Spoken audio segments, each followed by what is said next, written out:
Coach, we'll start with standing in front of your helmet. And we'll take a quick photo op if we can. Yeah, we'll do a quick photo op.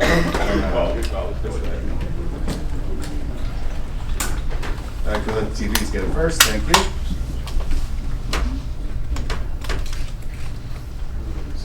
That's looking straight at the red light.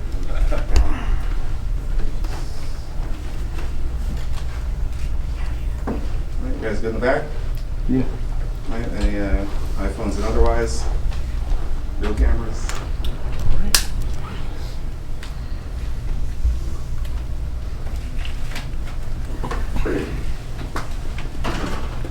Alright. Thank you guys. Thank you, Coach Kelly.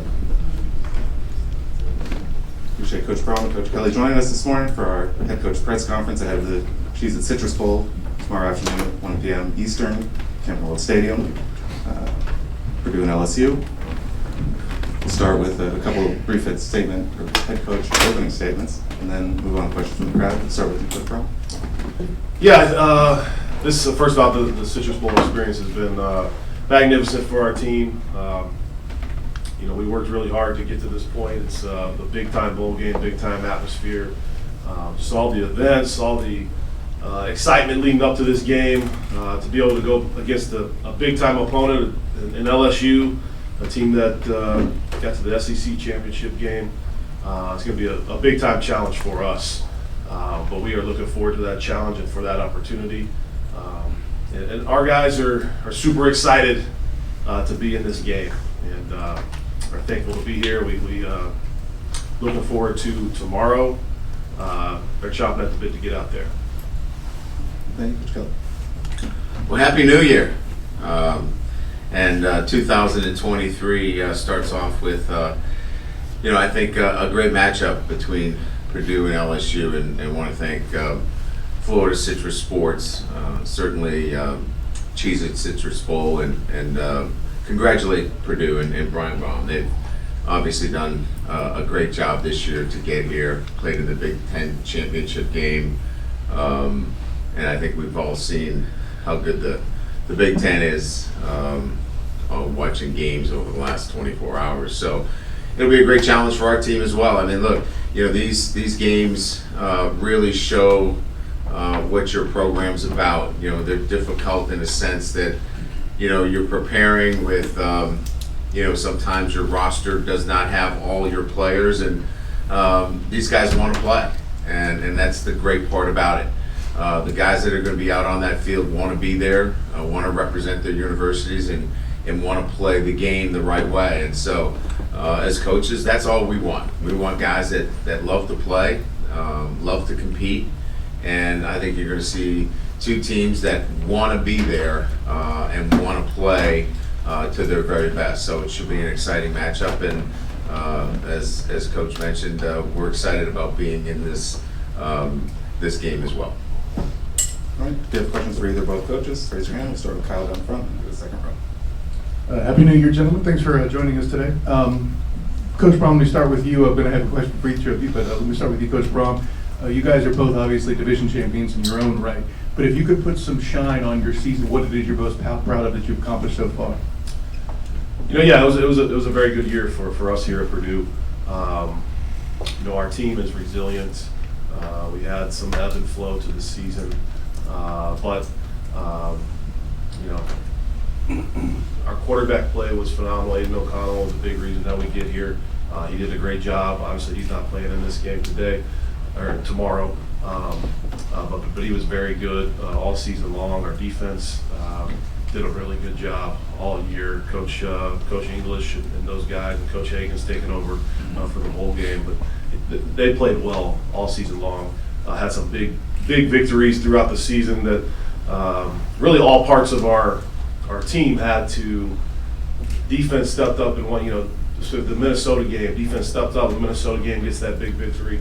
Offense steps up in some other games and makes the team come to victory. So there were a lot of games this year that could have went either way, right? A lot of them, pretty much all of them, could have went either way that we had this season. So our team did a good job of digging down deep, finding ways to win, and to get to the position to be in the Big Ten championship game. We obviously We need a little help there at the end. So it was a fun last week of the season to get to that Big Ten championship game, to finish off beating our rival, beating IU, to seal that thing up and then to get into the game was special. And I think it was a big moment in the program to get to the Big Ten championship game. Obviously, we wanted to win that thing and give it our best effort, but I thought we fought hard against Michigan and we played fairly well. They were the better team that day. And, our guys now are, we had some of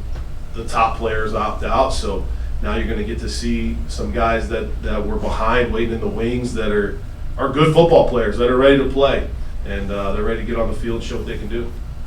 And Coach Kelly, welcome back to the Citrus Bowl. Obviously, coaching for a team that you beat in the past as your previous stop there, but same for you. Put some shine on your first season in LSU and what helped you get here. Well, I think it would start with my first press conference, where my first meeting with our team, press conference, and that was that we wanted to restore the pride in our program. Certainly finishing last the year before, and then playing for the SEC championship and finishing first in the West. Going from last to first would probably encapsulate the success that we had during the year. We bounced back, as Brian talked about. We had a team that was resilient. We lost our opener in a very difficult fashion, but came back and played really good football through most of the season, and then maybe ran out of gas at the end. But again, I think the team itself found ways to win, and I think fought for 4 quarters, and that's what you're looking for. You're looking for a team that's going to compete for 4 quarters, keep playing, and in our first year, making sure that you've got the foundational principles down in terms of what you want to do. So that's how I would encapsulate it. We'll go to the second right here and then back to the right for the next one. Good morning, gentlemen. Happy New Year. For both coaches, there's so much focus these days placed on the playoff, playing for national championship, and especially as that playoff expands in a couple of years and brings in more teams. What value do you see in a bowl game such as this that isn't part of the playoff? Yeah, go ahead. This bowl, the bowl experience, I think is very big for the development of your program, in my opinion. You get those extra practices, you get them in a big time atmosphere, and they get a reward kind of at the end of the year. And I know now we're moving towards the playoff expanding, which I think is great. I think more teams that you can get in there that can get that type of experience and get rewarded for their season and have a chance, to win the national title after a great season, even if you had maybe one hiccup early on or you had a couple tough losses. But there's some really good football teams playing these bowl games that are outside of the playoff right now, the 14 playoff, that could easily, I think, go through the thing and win it at the end of the year. And when you talk about, you watch like NFL playoff, right? Teams go through the season in different ways. So teams that are really strong at the beginning of the year, you might have some attrition, some injury. So teams are a little bit different at the end of the year. I think a bigger playoff will reward those teams that are able to develop, keep it together, and to peak at the end. So it's a little bit, I think it's a little bit different setup when you have a bigger field for sure. But these bowl games right now, I think great for development of the program, developing the young guys, getting that extra work, and giving them a reward at the end of the year. If you fail to make the playoffs, would have a great season. Yeah, I would agree. I mean, it's program development. So, when people look at it from, 35,000 feet, they go, well, what are these bowl games about? It's your program. It's developing the players within your program. It's building morale. It's building camaraderie. It's relationships with coaches and players. All those things matter because you're with them more time than you are at any point during the season because there's no academics, right? They're not in class. So, building those relationships is invaluable. So that matters, and a lot of people don't see that. And this game matters to, those that choose not to play in the game, that's their choice. But there's another side to this. Those that are making decisions on who goes on to the next level and where they're drafted, this game is watched, okay? This game matters. So if you're putting film out there, if you're developing, and you're getting a chance to practice, that's a whole lot more important than trying to work on your 40 time. And a lot of guys don't see that because they just hear, hey, you got to run a good time at the combine. And what they need to do is put good film out there. And this gives them another opportunity to put film out there, to develop their craft in practices over a 3-week period of time. So it's program development, it's individual development that make these bowl games so important. And that doesn't even take into consideration how these incredible bowls put together a fun week of activities for these guys as well. So they're really, really important. Go to the back riser on the left. My question's for Coach Brohm. What has Drew Brees brought to your program, both tangible and maybe inspirational, or both? Drew's been fantastic. He's come in with a lot of energy. He's been working with the offense, with the quarterback room. He's been in with those guys every single day. He's been in with us, breaking down film, having suggestions on plays on the offense, on ways about doing things, and really the best thing I think that he's brought is his mindset, the way that he attacks the game each and every week, the way that he goes out and tries to get greatness. To be able to be by Austin Burton, to be by Michael Limo, to be by our quarterbacks, to feed them that information, those little tips of the trade, has been phenomenal. It's been really good. I know I've been taking notes every single day about his thoughts and his process. I've had my guys writing down every single drill that he's come up with that can help us all get better. Because obviously he's a Hall of Fame quarterback. He's done that at a high level, and he has a lot of great input. And just the team in general, just having a guy that loves Purdue. This is a little bit different time, obviously, with my brother leaving and some of the coaches leaving. Trying to keep it all together, keep these guys focused on one goal. It's been good to have someone that they know is all about Purdue in there with them, bringing that energy, bringing that fight. So he's been exceptional. It's been great to have around. We'll go front left and then back to the riser again. Coach Kelly, who are some guys that took that step forward, getting to move into bigger roles in practice, not just for Monday, but maybe moving into their off season? I'd probably say, when you're looking at, our defense, a guy like Savion Jones, who, played well for us, but now, gets an opportunity to start. You see during the year flashes, but now you see him consistently and know what kind of player you have there. It's been fun to watch him, compete every single day.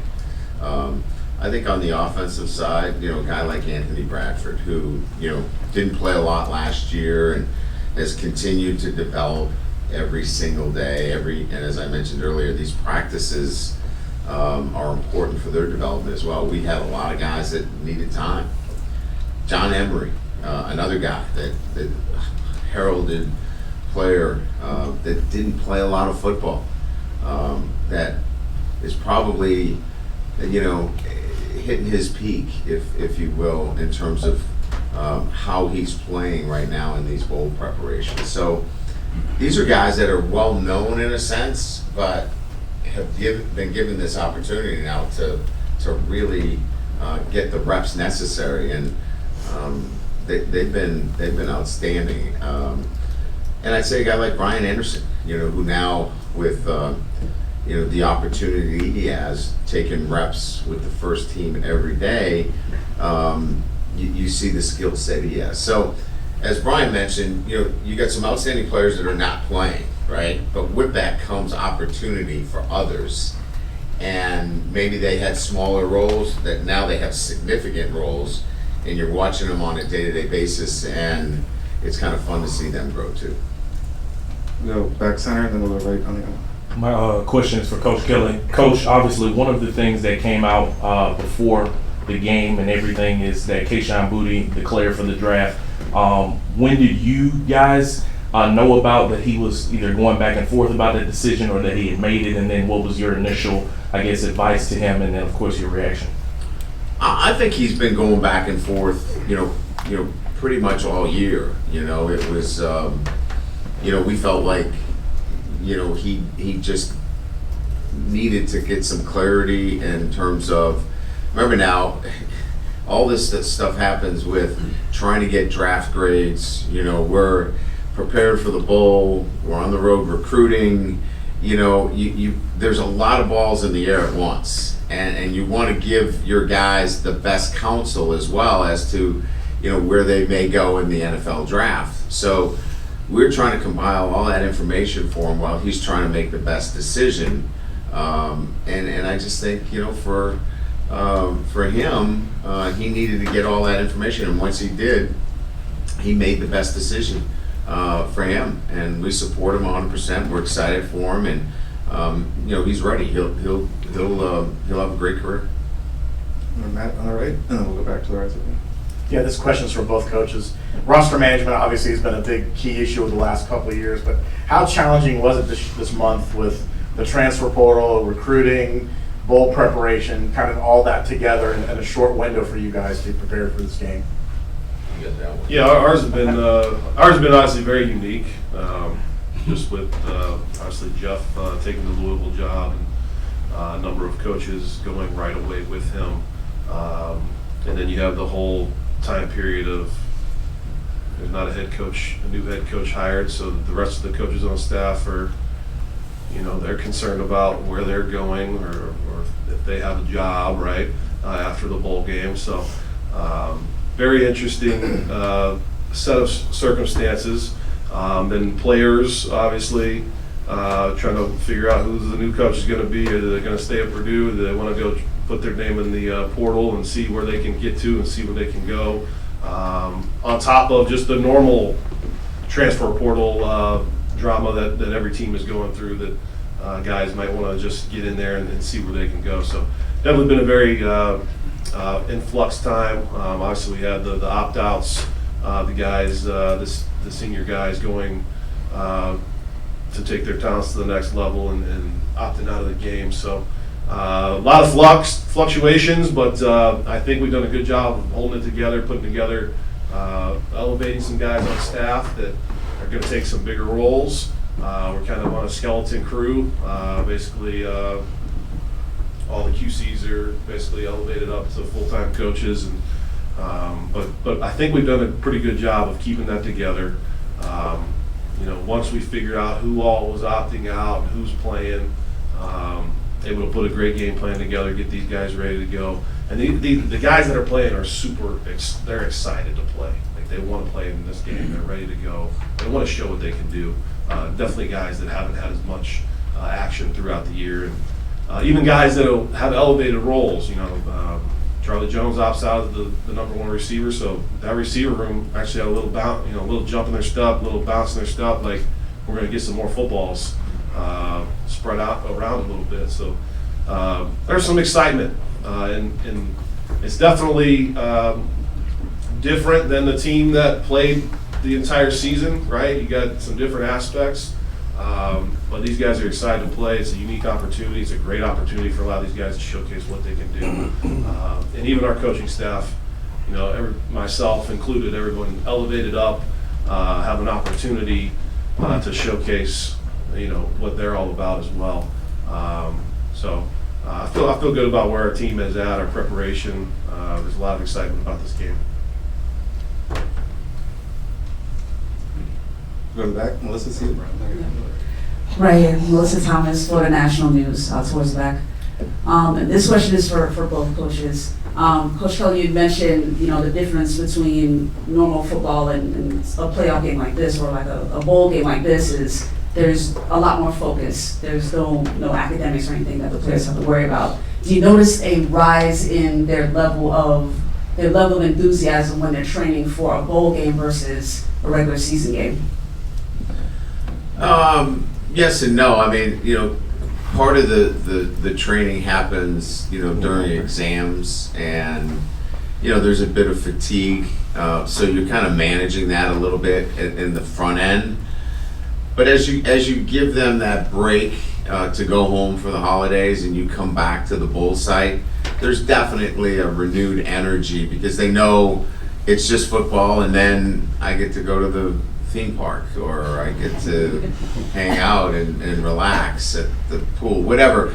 So there is an energy that you see when you get to the bowl site that's kind of different. But there's 3 weeks here that you have to manage it too. Like if you come out of the blocks and just try to go back to camp, it's too much practice, and you might, in our situation, our depth is an issue. So you've got to be careful in the way you prepare, or you're going to have guys injured. We couldn't afford to lose anybody, to a bowl prep injury. So I think my answer would be there's a balancing act that you have to do in these preparations for bowl games.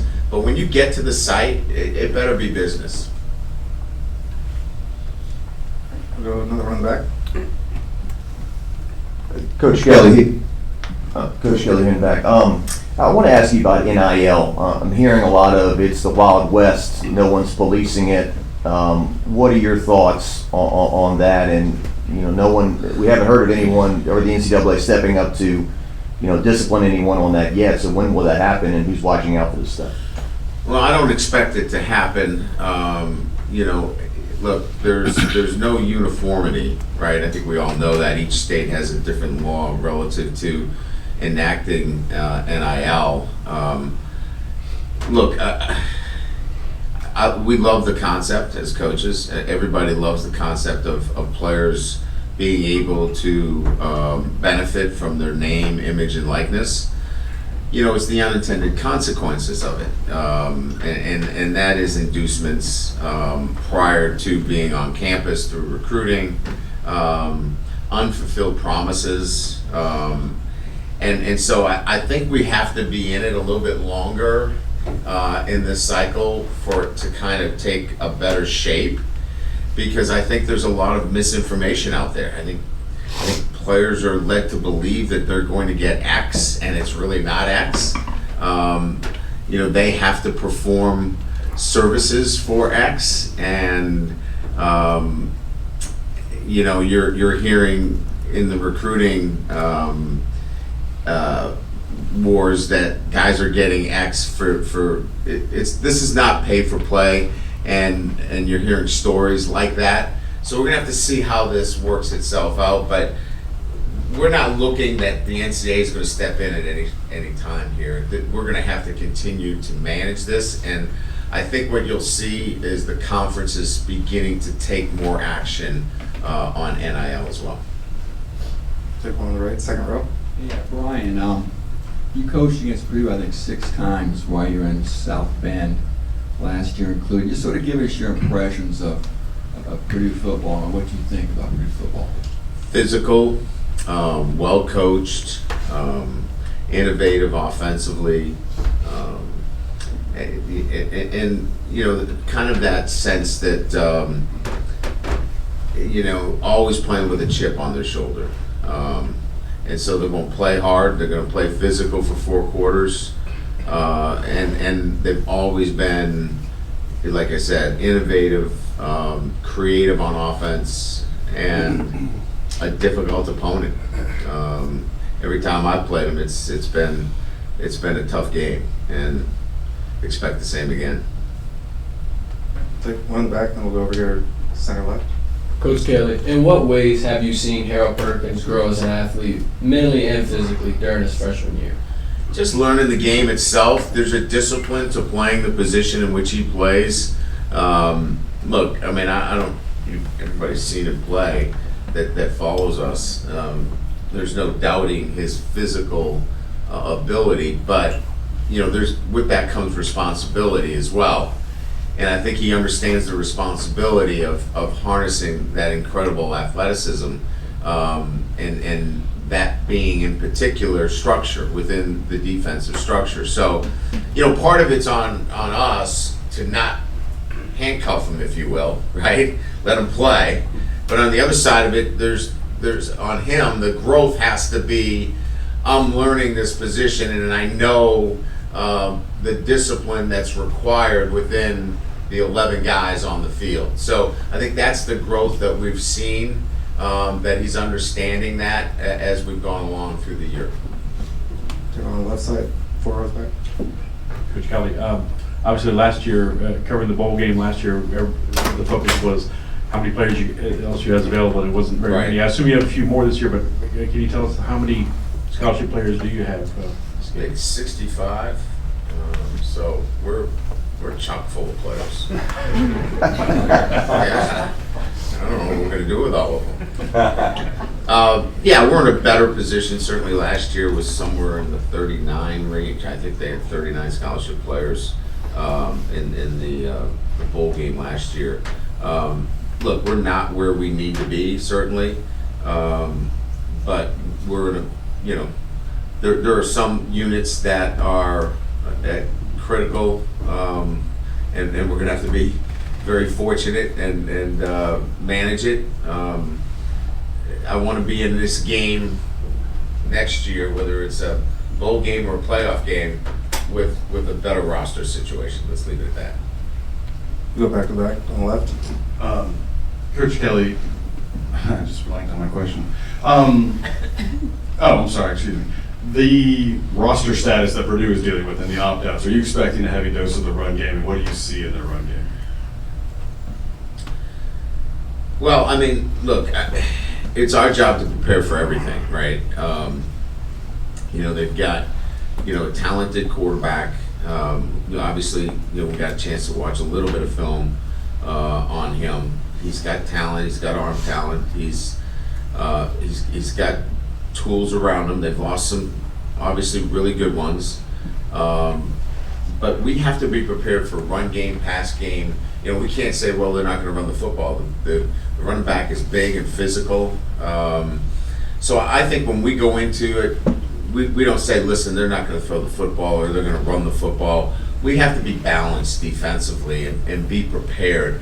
In the game, if it turns to be, this looks like the way they're going to attack us, we can make adjustments within the game itself. But I expect a very similar Purdue offense that's going to be creative, that's going to look to be balanced, take shots down the field, and kind of run their offense the way they've been running it. Back.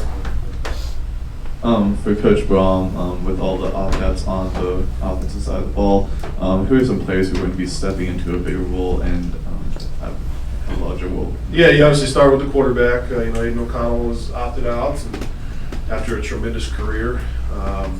But Austin Burton is stepping up. He's a 6-year senior, a guy who decided to come back for that 6 year, knowing that he would be the backup, just waiting for this type of opportunity. It was a what if opportunity, right? So he came back knowing to be the backup. I might not play, and I'm going to be here if something happens to O'Connell, then I'll get my shot. So this guy has been waiting on his opportunity, been waiting on that shot. He started out at UCLA, came to us after 3 seasons to compete for the starting job. Has been a model teammate, great leader for our team. He has some ability, so I'm excited to have him out on the field and let him showcase what he can do. Obviously, Payne Durham opted out at tight end, so Paul Paferi is going to have to step up and play a bigger role. He's played quite a bit for us this year, but that second tight end spot will be Drew Bibber, who hasn't played much yet, but he's got some athletic ability, he's got some talent, so he's gonna have to play a little bit for us and show us what he can do. And obviously with Charlie Jones opting out at receiver, that just bumps the receiver room up one notch. So TJ Sheffield's the guy who had the the most targets after him, so obviously he's going to step up and roll, and the guys behind him got to step it up a notch as well. So, like I said, those guys are excited for that opportunity. They've been working for it for their whole lives, right? So to be able to be in that spot, so it's an exciting time for them to be in this game. Take one on the aisle here, and then we'll close the plan back. Coach Kelly, here, real quick, is John Emery coming back then next season? We haven't made that, he hasn't made that decision yet. Okay. And then why specifically would Kayshawn have been unavailable for this game even before he declared for the draft? Unavailable, as you know, means I can't speak to, some of the reasons behind it, or I would have been more specific. So when we issue a statement using the word unavailable, we can't get into some of the specifics. Closing the back. Okay. Coach, how is Nussmeier enjoying the Cheez-It room, and how's that going for him? I think he has had his best week of practice as a Cheez-It, I would say, dweller. But listen, I mean, I think it's a great thing that the bowl does and allows them to profit off of it and NIL, and they've taken full advantage of it through social media, so it's been really fun. The guys have enjoyed it. A report from Tyrone, Coach?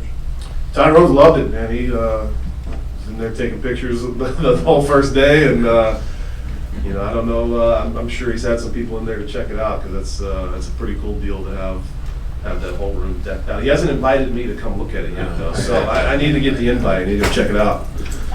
We thank you both for your time this morning. Happy New Year. Thank you. And good luck tomorrow.